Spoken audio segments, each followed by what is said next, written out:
Alright, I don't know about you, but I am ready to watch some Pokemon. My day so far has taken some odd turns, but I have a little bit of time free for the Prismatic Draft League Semifinals, and what better thing to fill a bit of time and have some fun, right? We start with Pendragon United taking on the Espurr Bay Chatots. Pendragon United have not brought the Charizard, which is kind of their signature mon, at least the one that draws the most attention. But it makes perfect sense in this lineup because they're up against Dracovish and Tyranitar. Those are two Pokemon that are very likely to come to the game. And two Pokemon that Charizard really does not want to see, especially with Clefable giving it Follow Me support, so Charizard can't even necessarily overwhelm the partner with coverage. Articuno maybe giving it speed control. I don't even have to say all that, right? Tyranitar, Dracovish, very bad time for Charizard to begin with. Instead, Pendragon United have actually brought their Psy Spam mode, which I don't think we've seen in a while. They have the Tapu Lele and the Exeggutor. They have the Ninetales still setting up the Sun, so there will still be a Weather War with the Tyranitar. They brought both of their Chlorophyll Pokemon. Exeggutor can click Expanding Force in the Psychic terrain, although that's not great into the Chatots, right? Because they have the Tyranitar, which is immune. They have the Articuno resisting. They have potentially Assault Vest Sarina, which we saw put in a lot of work in the quarterfinals. I don't know if it is going to be Expanding Force Exeggutor. It may just be that the Tapu Lele is here to stop things like Salazzle Fake Out with a Psychic terrain. But in any case, Exeggutor can bring the Chlorophyll speed boosted offense to give them some kind of check to the opponent's speed control. The Leafeon could be a giant threat as well with those Leaf Blades and whatever coverage it wants to have, but especially Leaf Blade into Tyranitar and Dracovish could be very powerful. They have the Raichu. I'm not sure what that's for in this matchup. Maybe it's an offensive threat to the Articuno. Maybe there's some powerful electric type the Chatots have that I'm forgetting about right now. Raichu threatening Articuno and giving them Fake Out that they can click outside of Psychic Terrain makes decent sense, though. And then the Garchomp is very threatening to really the opponent's whole core, except the Clefable maybe, and even then can run coverage for it, but only if the speed control or the support is right. Garchomp is not super well positioned here, but if you position it properly, it can do a lot of work, I think. On the Chatots side, I think we've already established that Tyranitar and Dracovish go kind of crazy in this matchup. Tyranitar can turn off the strong sunlight. Both of these Pokemon are massive threats to Charizard, so much so that Charizard has not even shown up. Dracovish can also run coverage for Pokemon like Exeggutor and Leafeon. And Tapu Lele probably just doesn't take a Fishious Rend very well, right? Then they have the usual supports in Clefable and Salazzle. They do have that possible speed control from Articuno. And the Sarina put in a ton of work in the quarterfinals, but let's see what happens this time.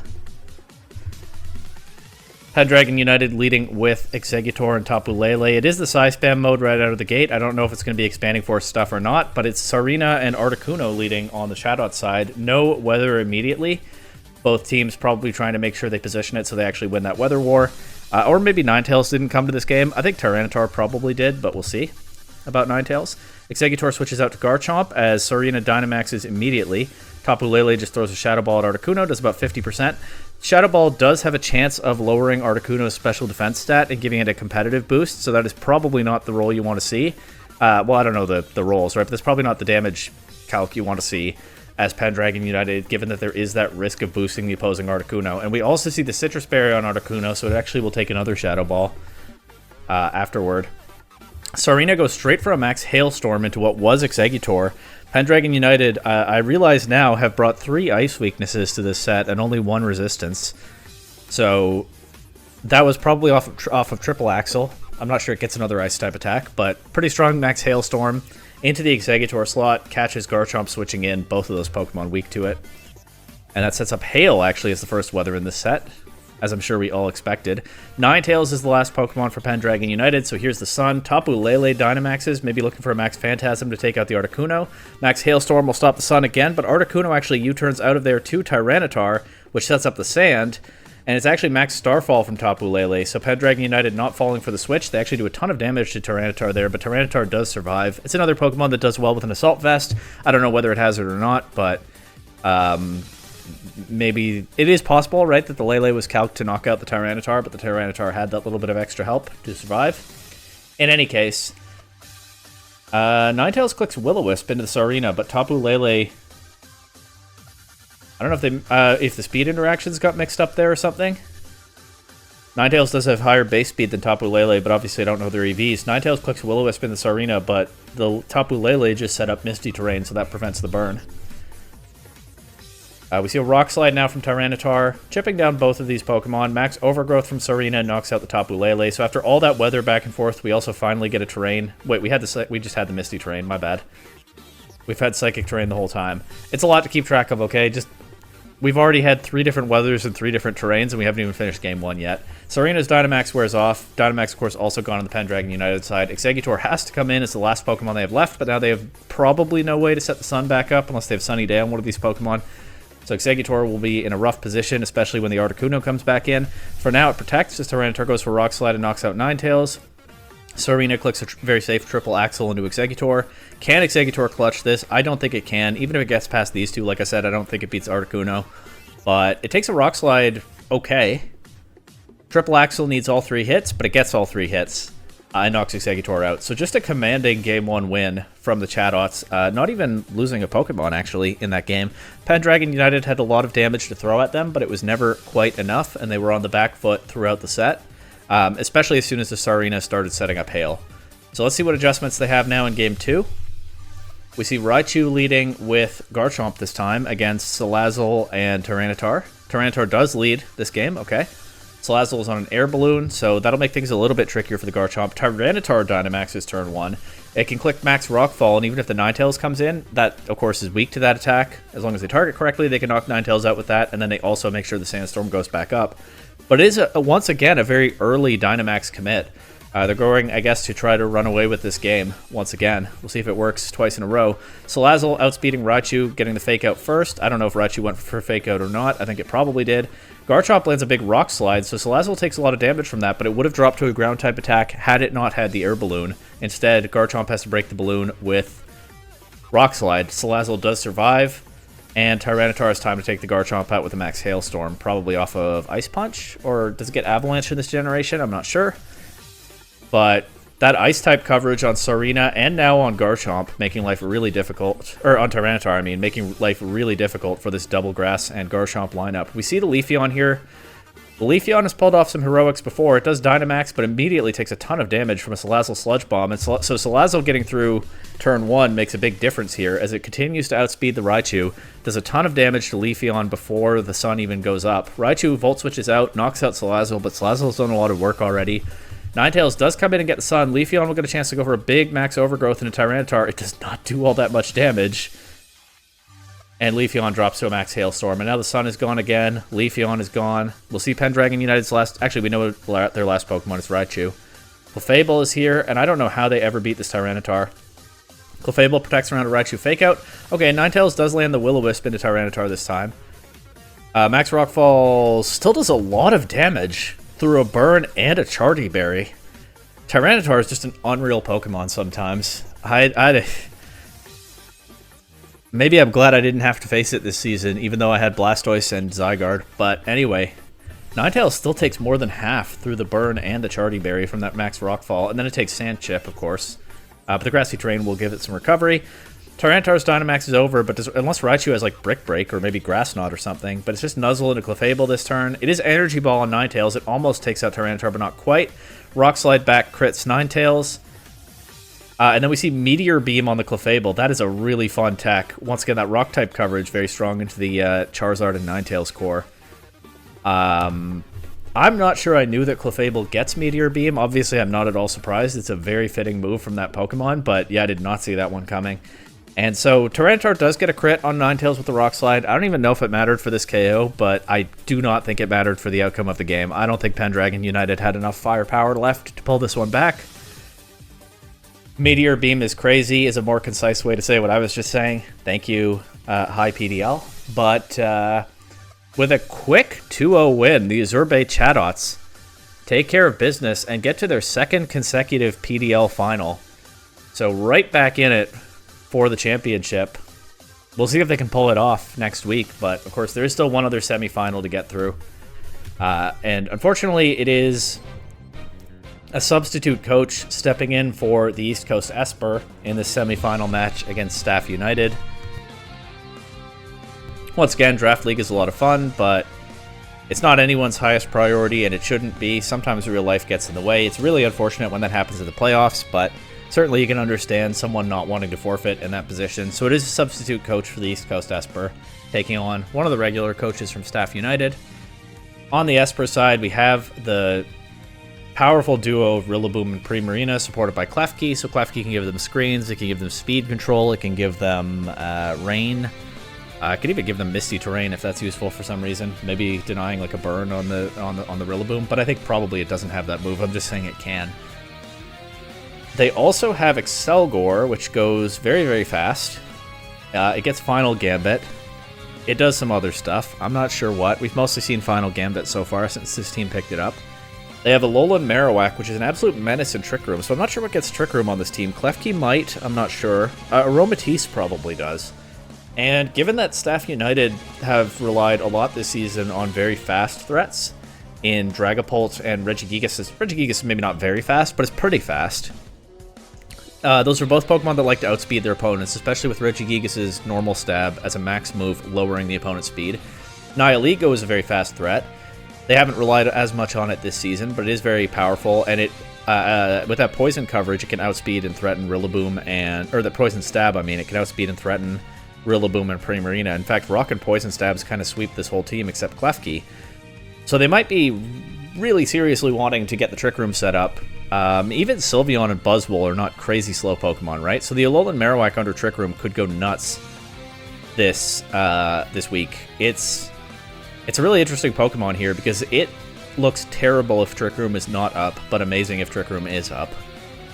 And I'm guessing the Aromatisse is the Trick Room setter, but we'll probably find out. On the Staff United side, this stuff's all pretty familiar. They've got the duo of Weezing and Regigigas. They've got the Dragapult, which is another of the fastest Pokemon in the game and a lot more offensively threatening than Exeggutor, and we've seen a lot of interesting sets on that Pokemon as it's run away with games throughout the season. Nihilego, again, has amazing coverage into the Espurr if Trick Room is not up. The Espurr have such a well-rounded team, it's kind of crazy that there is a Pokemon that can threaten so many of them so effectively, but Nihilego absolutely can. And then we could see Sylveon as a bulky attacker, we could see Buzzwole as a bulky attacker. Staff United have all these powerful modes and have done well throughout the season by mixing and matching them and throwing a bunch of different looks at their opponents, which is also something that the Espurr are good at, but we'll see who does better with it this time. Okay, so it's Weezing and Regigigas lead for Staff United against Rillaboom and Aromatisse on the other side. I feel like we've seen this Weezing Regigigas lead pretty often, honestly, throughout the season, more often than I expected. So we'll see what the Espurr have ready for it. I'm guessing Aromatisse sets Trick Room, so I'm guessing that's what they want to go for here. Of course, neutralizing what I meant to say is Grassy Terrain does not go up because of the neutralizing gas. I started saying it in the other order, which works just fine. Neutralizing gas prevents Rillaboom's Grassy Surge from working. Rillaboom goes for a Fake Out into Regigigas, but Regigigas Dynamaxes immediately, as that Pokemon tends to want to do. And so it cannot be flinched, and it just gets a free Max Strike that knocks Aromatisse down to a Focus Sash. The question now is, does Weezing attack Aromatisse here? I think it probably does, because I think you have every incentive in the world to try to stop Aromatisse from moving, and it's pretty easy to do in this position, where Rillaboom can't fake out the Regigigas. If Rillaboom had faked out the Weezing, then Aromatisse would have a free Trick Room, assuming that's what it's going for, but I think probably it's about to be knocked out instead. And sure enough, Sludge Bomb takes it out. Now we have Excelgor coming in. Rillaboom Gigantamaxes, okay. Weezing protects as Excelgor goes for Final Gambit into Regigigas. I'm a little bit puzzled by that one, to be honest. Regigigas already, I think, has a lot of HP even before it Dynamaxes, and then it doubles that when it Dynamaxes, so Final Gambit I would not trust to do much damage into a Regigigas, and sure enough, that is Dynamax, and sure enough, it does 40%. That's not even a KO before Dynamax. So Excelgor is gone. The Espurr are down to their last two Pokemon. Rillaboom takes more than half from Max Strike, goes for a G-Max Drum Solo that does very little to Weezing through the Protect, and the last Pokemon for the Espurr is, unsurprisingly, Marowak. I think they tried to get it going in Trick Room in this game. Instead, it immediately is hit by a Max Quake and just one-shot. And Weezing takes the burn on the Rillaboom. I could see them just going straight for Sludge Bomb there, but I guess it could be AV Rillaboom. Maybe it takes the Sludge Bomb. The burn is a little bit safer. You still have all four of your Pokemon to beat the Rillaboom. It's no problem. G-Max Drum Solo through the burn doesn't do a whole lot to the Regigigas. Rillaboom kind of proving to be no Tyranitar when it comes to doing damage after it gets burned, but it's also not targeting a weakness here, and it is... Regigigas is just an extremely bulky Pokemon. That's Regigigas' whole thing, right? It has crazy stats. It's just held back by the ability. Regigigas now no longer able to click Max Strike, just needs a Giga Impact to knock out Rillaboom and take a commanding win in Game 1. Not really a lot of close games in the semifinals so far, but let's see if the Espurr can find some adjustments to try to push this toward a Game 3. Can they maybe... I'm a little bit confused by the chat. I think they're asking the opponent not to lead Weezing Regigigas this time. But it could actually be even a pretty simple adjustment, right? Because in Game 1, I think if Rillaboom just fakes out the Weezing turn 1, it's already a very different game. I don't know if it's winning for the Espurr, but it's very different. It takes some interesting branching paths from there.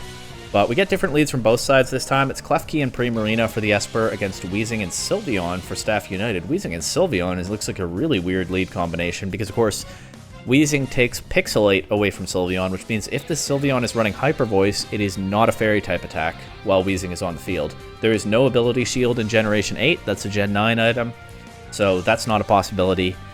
You'd think there's some pretty obvious anti-synergy, but it could just be like Moonblast Sylveon that's prepared to play a situation like this, right? In the meantime, they've taken Prankster away from Klefki, and they've taken Liquid Voice away from Primarina, so let's see what they do with that. Primarina protects turn 1. Klefki sets a light screen. Sylveon just goes for Calm Mind. Okay, not feeling very threatened against these two, fair enough, as Primarina does avoid a Weezing Sludge Bomb. Sylveon just going straight for that Calm Mind.